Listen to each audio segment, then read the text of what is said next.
Afternoon, entrepreneurial clinicians. Jo Muirhead here, but you knew that. And this could actually be episode 350 of This is Private Practice. Now, it could be, or it might not be, because I've actually stuffed up my numbering system on the YouTube playlist and I haven't got the patience, the time, nor the desire to go in there and try and fix it. So we're just going to pretend that it's episode 350. Hurrah! Hey Linda, hey Carol. And I was reflecting on this yesterday because if you remember, the very first episode was Jo ranting into the machine, into the camera, live about her telco. And then I spent 6 months letting you enjoy my telco experience. That particular telco called me yesterday to try and win back my business. So I set some expectations. This is what I want. This is how I want it. This is when I want it by. And he said, great, I'll email you. And crickets. We have heard nothing. Nobody's talking to us. So, yeah, that's a bit funny, isn't it? I did actually tell him that I was really unimpressed with service delivery before, so much so that I went to the interwebs and talked about it. Maybe he went and found the videos and he's not real happy. Anywho, how has your week been? So for those of you in the Northern Hemisphere, you're enjoying your Wednesday night. Yeah, that works. And for those of us in the Southern Hemisphere, it's Thursday, which means tomorrow's Friday. Oh, another week has gone by. Whew, okay, yes, it's been 3 days of pretty full-on service delivery for me, as in I've been delivering, which I love. But at times when you're running a business and when you're wearing all the different hats, when you're still doing a lot of delivery, it can feel completely overwhelming. And that's what I want to talk about today, because this overwhelm thing has come up all week with all the people that I've had in my business all week. And there's a consistent question that's come up. Jo, can you help me work out how I don't derail myself anymore? I don't want to fall off. I don't want to be like this again. I don't want to ever be overwhelmed again. And I think it's the wrong goal. I really do. I think it's the wrong goal, but I'm going to speak into that. But I actually think the question you're asking, or what you want the answers to, is how can I better predict when this is going to happen?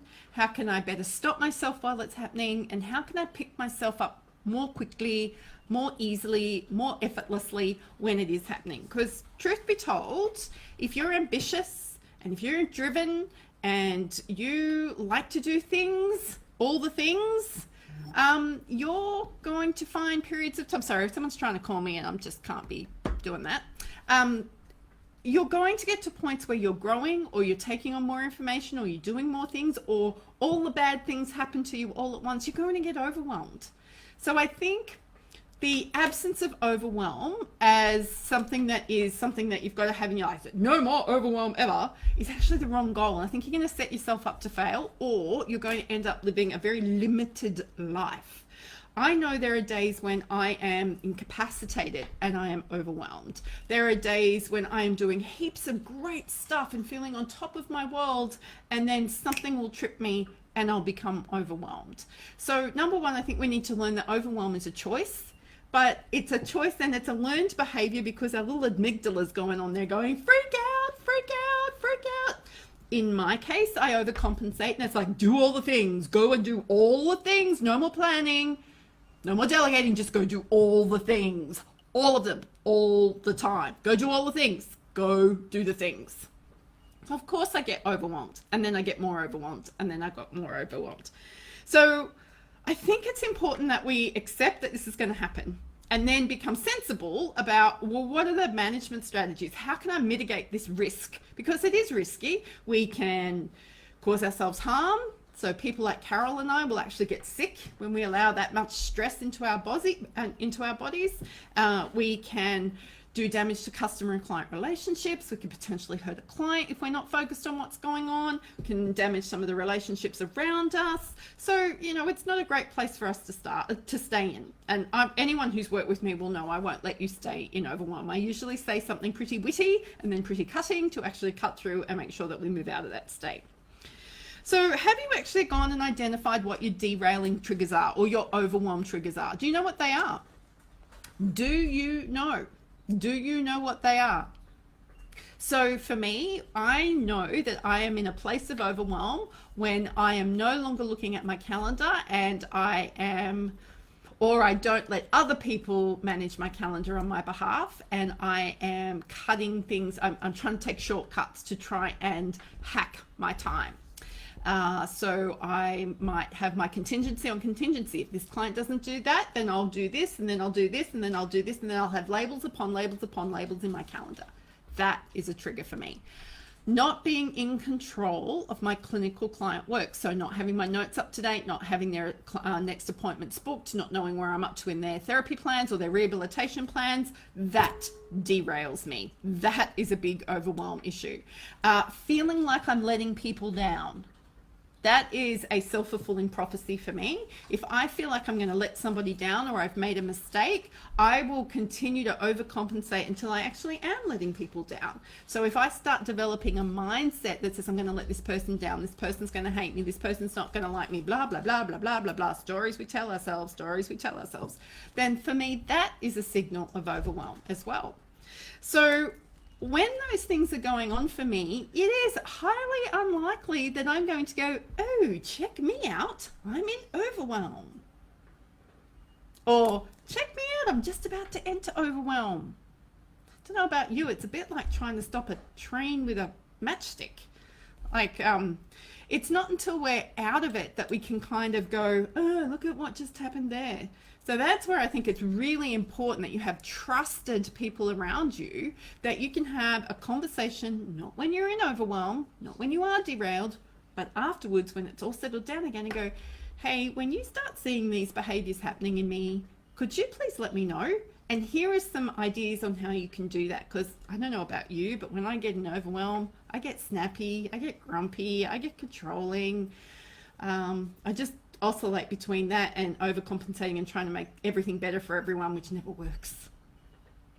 So have you developed your own emotional intelligence to be able to know when this stuff is going on for you and when it is likely to be going on for you, so that you can actually plan to have the tools and the resources and the people around you to help pull you back up again when you're out of it? Because you won't stay there. It's only for a period of time. There's usually other stuff going on, and it's usually hitting something in the core of you around your own self-talk and your own self-belief. But it's okay. You're human. It's gonna happen. So as I said before, the goal should not be don't get overwhelmed, don't get derailed. The goal should be, how do you get back up on the rails? So that would be putting your good behaviors, the systems and your processes back into place, getting back into those good habits, whether it's exercise or eating well or using a time management system, using your scheduler properly, not letting clients push you around with boundaries. Oh, the blog post that went out this morning has had amazing traction. I have had incredible comments from people about that today. Here I am shaking in my boots yesterday afternoon thinking everyone's going to leave me and hate me after I send that one out. Oh no, it apparently has gone, yay, thank you for that little kick in the pants joke. So I challenge you today to go and have a look at what you think your overwhelm triggers are and see what you can put into place and who you can enlist to help you pick yourself up again, because chances are it's going to happen again and again and again. And we always have choices on how we want to respond to this stuff. Yes, my health isn't first when I'm out of balance, and then 2 days later I'm in bed and can't get out of bed, Carol. I get it. And it's so interesting. So I've got an uncomfortable conversation I need to have with somebody tomorrow. And it's really rooted in fear of rejection or fear of abandonment. And I know that if I don't have that conversation tomorrow, it will stress me out so much that it will make me, I will find it increasingly difficult to get out of bed over the weekend, because it will stress me out, and the amount of what stress does to my body these days it's not pleasant. I don't have the bounce back I used to have. Anywho, a little bit of insight into Jo. Tomorrow is Friday, so I am looking forward to celebrating with you. Bring your copy of your book of evidence, be ready to write something in it, and let's make sure we end this week knowing that we have been the best we could be for all the people in our world for our family, for our clients, and most of all for ourselves. So until then, go be your awesome self.